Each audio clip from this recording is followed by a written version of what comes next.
దేవునికి స్తోత్రం.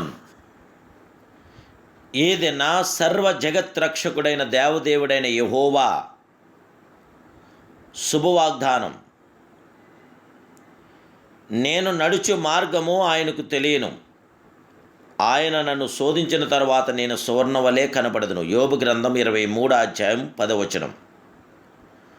ప్రియా సర్వ జగత్రక్షకుడు సర్వోన్నతుడైన దేవదేవుని బిడ్డలారా, ప్రభువైన యేసుక్రీస్తు మహిమ కలిగిన నామములో మీ అందరికీ నా హృదయపూర్వకమైన శుభాలు ఈ ఉదయకాల సమయంలో తెలియపరుస్తున్నాను.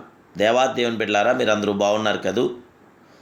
మన ప్రియ ప్రభువైన దేవుడు, మన సర్వాధికారి అయిన దేవుడు, మన మార్గములన్నీ ఆయనకి తెలుసు కనుక ఆయన మనల్ని శోధించిన తర్వాత మనం సువర్ణవలే కనబడి దేవుడి వాక్యం తెలియపరుస్తుంది. భక్తుడు అంటున్నాడు, నేను నీ కట్టలు నేర్చుకున్నట్లు శ్రమనుంది యుండుట నాకు మేలాయన అంటున్నాడు. శ్రమానుభవించుటను ఎవరనూ కోరుకొనరు, శ్రమలను ఎవరూ ఇష్టపడరు. వ్యాధి, పేదరికము, నిరుద్యోగము, మరణము, శత్రువుల వల్ల కలుగు నింద, అవమానం, పరిహాసము ఇవన్నీ మనకు శ్రమలే. ఇవన్నీ మన హృదయమును సమస్యలు చేయుచున్నవి, జీవితంలో విరక్తిని కలుగు చేయుచున్నవి. అయితే దావీదు నేను శ్రమనుందుట నాకు మేలాయును అంటున్నాడు. ప్రభువైన యేసు వైపు చూడండి, ఆయన ఎన్నో శ్రమలను ఎదుర్కొన్నాడు. సొకేయులు ఆయన అంగీకరించక ఆయనను చంపుటకు మార్గం వెతికారు. ఆయన పొందిన శ్రమలను గూర్చి అపోస్తుడు ఇలా రాయిచున్నాడు, క్రీస్తు కూడా మీ కొరకు బాధపడి మీరు తన అడుగు జాడలేందు నడుచుకున్నట్లు మీకు మాదిరించిపోయినంటున్నాడు. మీరు అలసట పడకయు మీ ప్రాణం విసుగకయు ఉన్నట్లు పాపాత్ములు తనకు వ్యతిరేకంగా చేసిన తిరస్కారమంతయు ఓర్చుకునిన ఆయనను తలంచుకుండని దేవుడి వాక్యం మనకు తెలియపరుస్తుంది. జీమగల దేవుని బిడ్డలారా, దేవుడి కట్టలను నేర్చుకున్నట్లు శ్రమనొందుట మనకెంతో మేలు. కీర్తనాకారుడు చెప్పిన ఈ మాట చెప్పిన మన జీవితంలో శ్రమల ద్వారా మనం ఎంతో ఆదరణను, సంరక్షణ మనం పొందగలుగుతున్నాం. మనం మొదలుపెట్టిన పని పూర్తి అవ్వాలంటే ఓర్పు ఎంతో అవసరం. ఓర్పు కలిగి మనం ప్రభుతో కొనసాగుతున్నప్పుడు ఆ సర్వాధికారి అయిన దేవుడు తన శాశ్వత కృపను మనకు అనుగ్రహిస్తున్నాడు. జీమగల దేవుని బిడ్డ, శ్రమలు ఎన్నడూ మిమ్మల్ని జయించవు. యేసు ప్రభు జయక్రీస్తుగా ఉన్నాడు. నేను పరలోకంలో జయించున్నానని చెప్పినవాడు ఈ లోకమందు మీకు జయమును శక్తిని ఇచ్చును.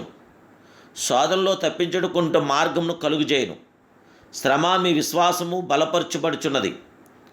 నశించిపోవు సువర్ణము అగ్ని పరీక్ష వలన శుద్ధపరచబడుచున్నది గనుక దానికంటే అమూల్యమైన మీ విశ్వాసము ఈ శోధనల చేత పరీక్షకు నిలిచినదై యేసుక్రీస్తు ప్రత్యక్షమైనప్పుడు మీకు మెప్పును, మహిమయు, ఘనతయు కలుగుటకు కారణమగును. బలమైన గాలి విసిరినప్పుడు చెట్టు కొమ్మలు అటు ఇటు కొట్టుకోబడుచున్నవి. అయితే గాలి ప్రవాహం బట్టి ఎంతగా కదల్చబడుచున్నవో అంతగా దాని వేరులు స్థిరపరచబడుచున్నవి. ఆ ప్రకారము శ్రమలు మనలను లోతైన అనుభవంలోనికి, అధిక బలంలోనికి నడిపించునని ఏమాత్రం మీరు మరువద్దని జీమగల దేవుడి పేరిట మీకు తెలియపరుస్తున్నాను. లోతైన అనుభవం జీవితము కలిగి, ప్రభునందు నిరీక్షణ విశ్వాసం కలిగి, దేవుడితో మీరు కొనసాగుతున్నప్పుడు ఆ సర్వప్రియ జగత్రక్షకుడు అద్భుతమైన, అపురూపమైన, మేలైన, ఘనమైన, సుందరమైన ప్రతి కార్యమి పట్ల జరిగించగల గొప్ప దేవుడు. విశ్వాస వీరులై, ప్రార్థనాపరులై ప్రభుతో కొనసాగండి. నేను నడుచు మార్గము ఆ దేవదేవుడికి తెలియను, ఆయన నన్ను శోధించిన తర్వాత నేను సువర్ణవలే కనపడదునని యోబు భక్తుడు తెలియపరుస్తున్నాడు.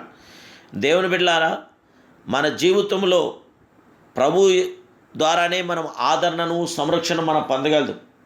పరిశుద్ధాత్మ ఉన్నతమైన కార్యాభివృద్ధిని మనం పొంది దేవదేవుని యొక్క మహాకృపతో ఆ సర్వోన్నతుడి యొక్క కృపాకిరణాలు మన మీద ఉదయించడానికి ప్రభుతో కొనసాగుదాం. ప్రభు యొక్క మహాకృప నిత్యం నిరంతరం మీతో నాతో నిల్చునుగాక. ప్రార్థన. మహాపరిశుద్ధుడు, మహోన్నతుడు, సర్వోన్నతుడైన మా ప్రియ అద్వితీయ సత్య స్వరూపుడైన పరమ తండ్రి, ఈ ఉదయకాల సమయంలో మీరు మమ్మల్ని ప్రేమించి ఇచ్చిన ఈ శుభవాగ్దానం బట్టి స్తోత్రాలు. దేవానికి స్తోత్రాలు. మా మార్గములన్నీ మీకు తెలిసే ఉన్నవి నాయనా. మమ్మల్ని శోధించిన తర్వాత సువర్ణవలే చేస్తాను మీరు మాట సెలవిచ్చారు. శ్రమలు కూడా మేము వెళ్తున్నప్పుడు మీరు మాకు శాంతి, సమాధానం ఇవ్వగల గొప్ప దేవుడే. బలమైన గాలి విస్తున్నప్పుడు చెట్టు కొమ్మలు అటు ఇటు కొట్టుకొని పడినప్పుడు అవి ఎంత బలపరచబడుతున్నావో అలాగే మా జీవితంలో కూడా మేము బలమైన సాధనాలు అవటానికి, బలపరచబడటానికి మీ కృపను, మీ కనికరం, మీ బిడ్డలను మాకు దయచేసి బిడ్డలందరినీ కూడా మీరు ఆదరించి, దీవించి, సంరక్షణ దయచేయమని, విజయవంతమైన ప్రతి కార్యాన్ని మీ బిడ్డలను మాకందరికీ అనుగ్రహించమని యేసుక్రీస్తు దివ్యనామమున ప్రార్థన సమర్పిస్తున్నాను పరమ తండ్రి. Amen, amen, amen.